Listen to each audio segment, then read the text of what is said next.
What's going on, guys? I don't really have much to say besides here is the main content for this week. I hope you enjoy it, and I will see you on the other side. Peace. Anyways, next caller. I have no clue what this is, but I threw it in this album, so let's see what we got. It is 12:32. My bad. It is 2:32 a.m. and I'm walking back home. I got some hefes. I'm pretty excited. I don't really know what else to say. I was listening to someone talk about DL bottoms. But I do get what he was saying. He was saying that DL bottoms aren't. It's kind of crazy to live that life and then also be DL and keep it hidden, which is valid because who's gonna think that, you know? It's weird. Anyways. What? I actually can't believe I said something like that. But yeah, you know what?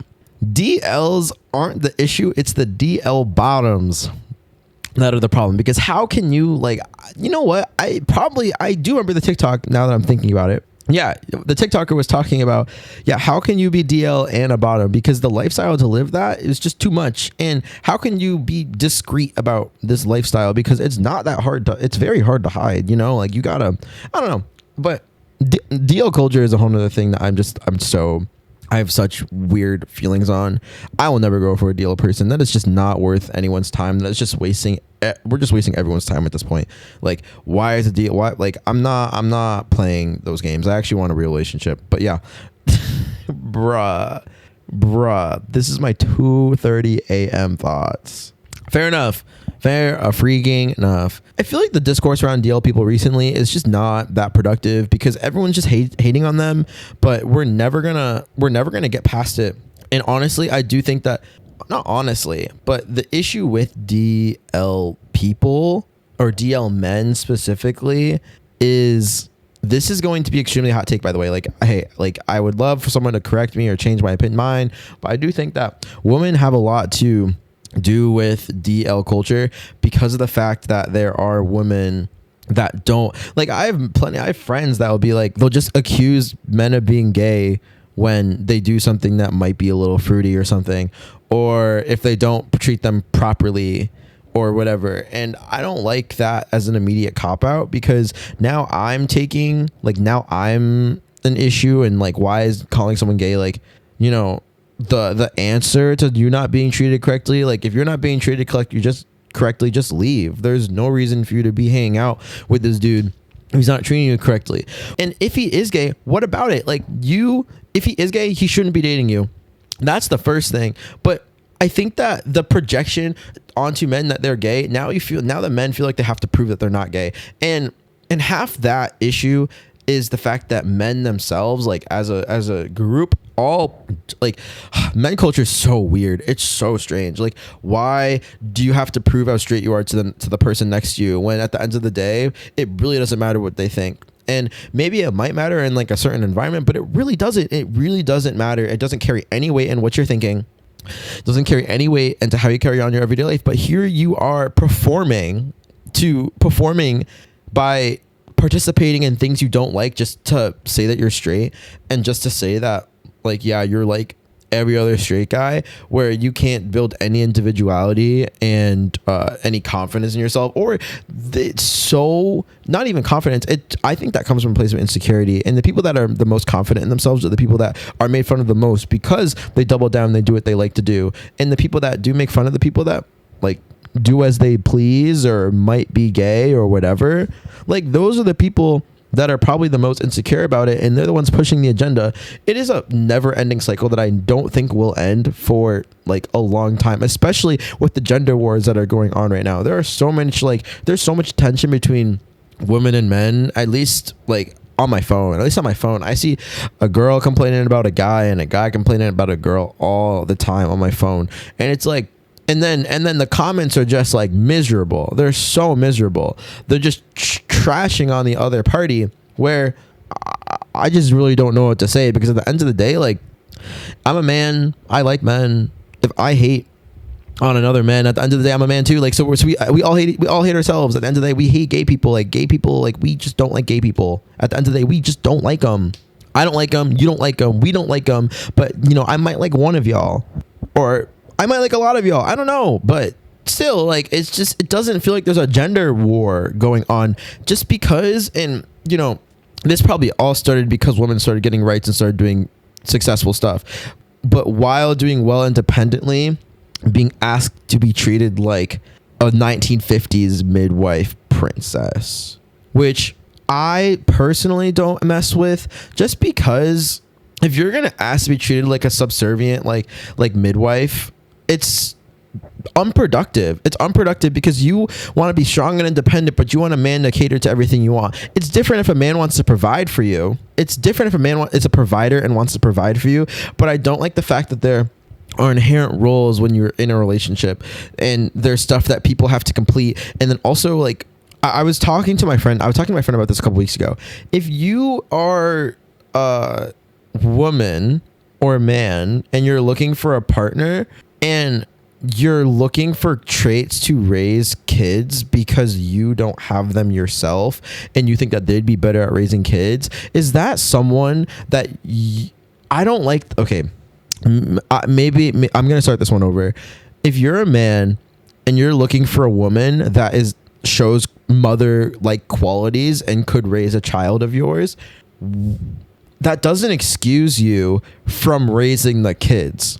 That doesn't mean that they're just your hired full-time babysitter that you can just implant a child in and then just raise it for you and just spawn in, and you can just take over when they're 16 and they're good at sports and you can just coach them. No, like, you have to be involved the entire time. Just like, I'm personally going to look for someone that is good at, like, you know, like, have qualities that could be good for parenting, but I also will be consistently working on myself in order for me to be the best parent I can also. And I do think that if someone I'm dating or talking to or married to or whatever is good at one thing parenting wise, I want to be just as good as them, or at least consistently working to get there, because you can't just write yourself off if you don't have a quality that your partner has.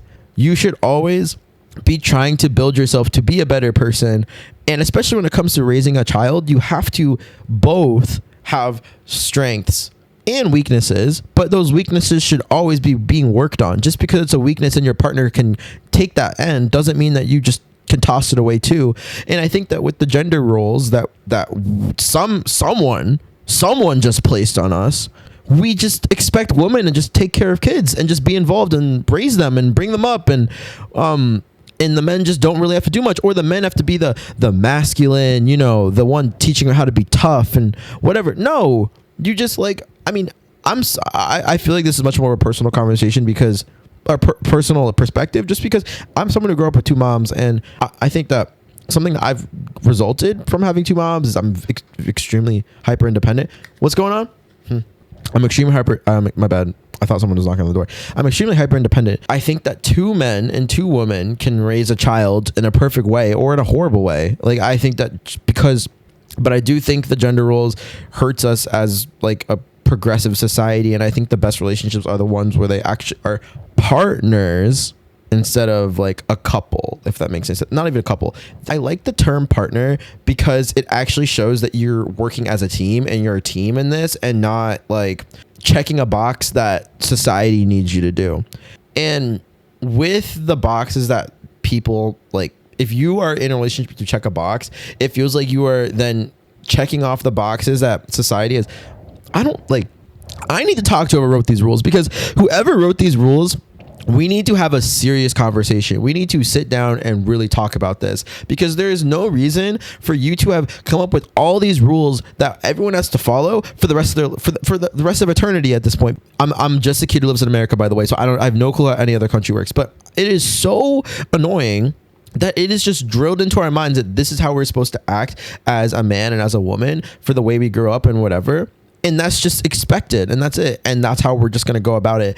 And I understand the comfort in knowing gender roles, and I understand the comfort in knowing, like, like knowing, having some comfort and having some baseline as to what you need to know in order to raise a child well. But I do think once we get there, we need to work as partners at the end of the day. Just because there are roles that are suggested and there might be roles that you might be better at doesn't disregard the fact that you have to know everything in order to raise a child, run a family, pay the bills, make food. Like, everyone should be doing everything. You guys can eventually split up whatever you want to do, but it shouldn't be based on your gender. I'm so sick of that. I'm so unbelievably sick of that. This is just low-key turned into a rant real quick. And this wasn't even originally I was going to talk about. I was actually going to talk about art, but here we are, and I'm ranting about gender roles, even though I'm literally a gay. The problem is as a gay man looking from the outside, it is absolutely ridiculous that there are so much gender discourse on how y'all need to run your lives, when in reality, no one is making you do this. No one is making you do this at all. No one is telling you to do this shit. No one is making you do this. Like, there is literally no one. If your parents are making you, like, and you're in your 20s, hey, maybe you got to deal with that. Maybe you're financially dependent. I'm financially dependent. So, like, hey, that's life. But as soon as you become a little bit independent, like, hey, you can literally do whatever you want, and you can have whatever relationship you want. I'm so like, and like, I don't want to, like, I'm gonna get into it. Sex lives, they are so. Why are we letting people choose how you are going to live your life? And I say that just because there are so many interesting ways that you could be doing your sex life, and you choose not to just because the patriarchy, society, is saying that you can't do this and you can only do that, and this is okay, and if men take it in, like, that's bad, and if women do this, it's bad, and whatever. Like, I just think it's so silly. Why has society chosen that this is how we are going to spend our time in the bedroom, and if you don't do it this way, you're going to be shamed on? Like, it just doesn't make any sense at all. It just doesn't. Like, if you got any tips or tricks, like, please drop them in the comments below. I think that'd be great.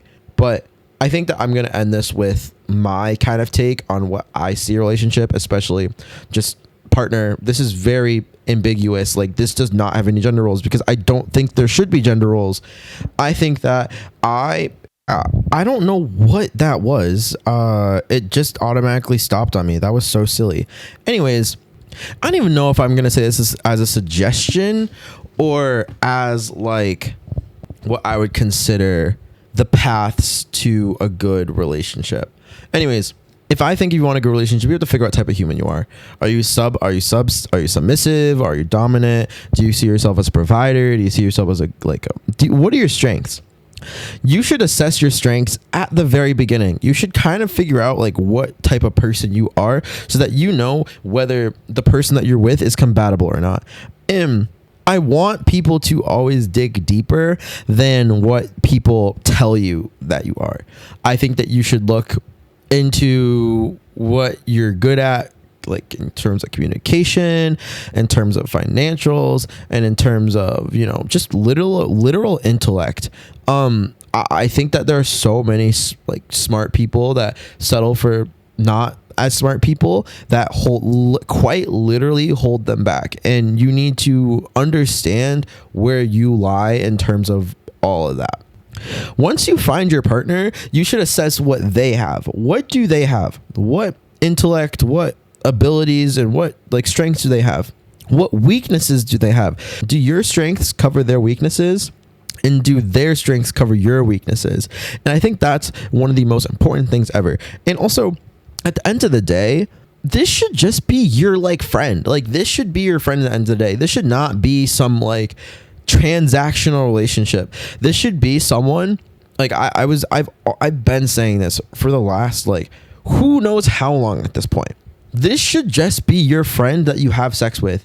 I'm just so confused as to gender roles and what has to go with it. I think that this should just be your best friend that you are attracted to physically. And that might be an insanely simple way to say it, but you should be at the point where I think when you are married or whatever, if you are into monogamy or whatever, this should be someone that you like low key have to like cut yourself off from talking to them. Like you should genuinely be like, oh my gosh, like it's literally 3 a.m, like we should go to bed. Like we shouldn't be talking this entire time. That's the person that you should low key be marrying.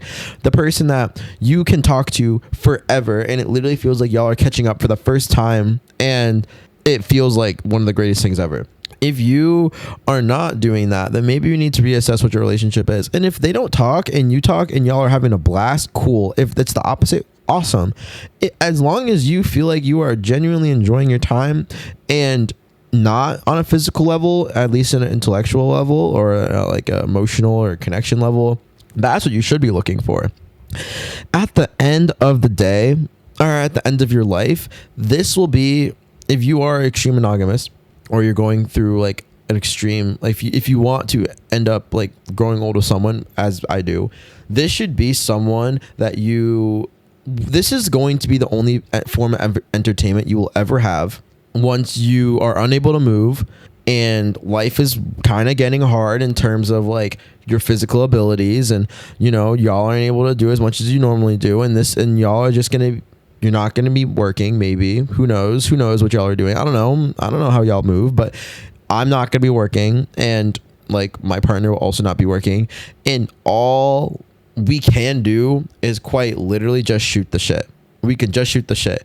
I promise you, by the time I'm an adult, I will not be addicted. I will like do everything in my power to not be addicted to my phone, because if I'm addicted to my phone, I will like, I couldn't imagine being a Gen Z that's addicted to their phone at that age. Like that's just like, I want to not know how technology works when I'm that old, because no way I'm going to be figuring out how to get my real hoverboard to move, instead of, I should be like confused as to how to figure out my how my hoverboard moves, then knowing exactly how everything goes. I can't be that tapped into technology at that age. I think I'll die if I'm that tapped into technology. I genuinely want to outgrow technology at some point in my life. I don't want to always be addicted to it. I'm going to probably move out into the who knows where, and it's just going to be me and my partner, and we're going to be sitting there, and all we are going to have to do is talk to each other. And it should be just as fun as it was when we were 20 and when we were 30 and when we were 40 or when we were like whatever. I think that like there are just so many people that are just so based on this like physical connection, and you're not going to have that at the end of the day. It looks fade. Y'all, the only thing that stays the same, and not even stays the same, the only thing that is compatible or stays around compatible is your brains. Y'all's brains are going to work together at the end of the day. And you should like I never wish this on anyone, and I think something that always terrifies people, but dementia, I think that you should feel like they died when someone gets like dementia or Alzheimer's, in a sense, because you should be in love with the brain of them, and the fact that their brain is deteriorating in front of you should be the most terrifying experience of your life. And I think like, and the fact that your brain is deteriorating is super traumatic experience. Also, you shouldn't be like, I think that is like, because you're losing what you consider the best qualities for someone. And looks always change, looks always fade, looks always differ as time goes on. And you should always just be in love with the soul and the brain of the person, and not anything else physical. And y'all should be partners at the end of the day. I don't really know. I can't believe I talked about this for the entirety of I think 40 minutes at this point. Some closing thoughts. Think wisely about who you choose as your partner. Your partner relationship really matters to like how y'all move in life, and don't make that choice off a whim. Like, it should be a very serious decision, but you also should trust your gut too. I don't know if that makes sense, but if you know, you know. Second, I'm going to get something on this wall because this is so boring and so bare, and I can't stand looking at this the entire time. Third, if you guys have anything to please say, like, I'm just, at the end of the day, I'm a gay man. I don't know anything about relationships, and I don't know how those work. And I don't know how gender roles show, and if that's like coded into people, and I just can't work around it. But I would love to be told how relationships work, especially from your own perspective. So I would love for y'all to tell me how that works. And if you're gay, like, please let me know what you see from the outside, because it's kind of ridiculous. It's actually ridiculous sometimes watching some of this stuff go down, and watch, you know, all this gender wars stuff go down. You guys should all just appreciate each other, or just hate the human race. If y'all hate men or hate women, y'all should just hate the human race. I don't like the animosity between both groups, and I don't think we're going to move on as a society until we figure out how to actually treat each other as partners, and not in this weird middle ground between gender roles and complete independence or partnership, if that makes any sense. Because we're in this weird like in between, because there's some people that want to stick to the gender roles that they saw before, and there's some people that want to start this new partnership. And we just need to figure out what is the best way for everyone to live. And personally, I think it's partnership, because everyone's got their own strengths, everyone's got their own weaknesses, and partnership is the best way to go about it. Because why would you enter your life with, I don't know where I was going to the point, but why would I enter a life with someone that like is their job is to do this, and I don't even know them? I quite literally don't know someone, and I'm looking at them across the room and I know what their job is in my life. That's ridiculous. No, you should never know that.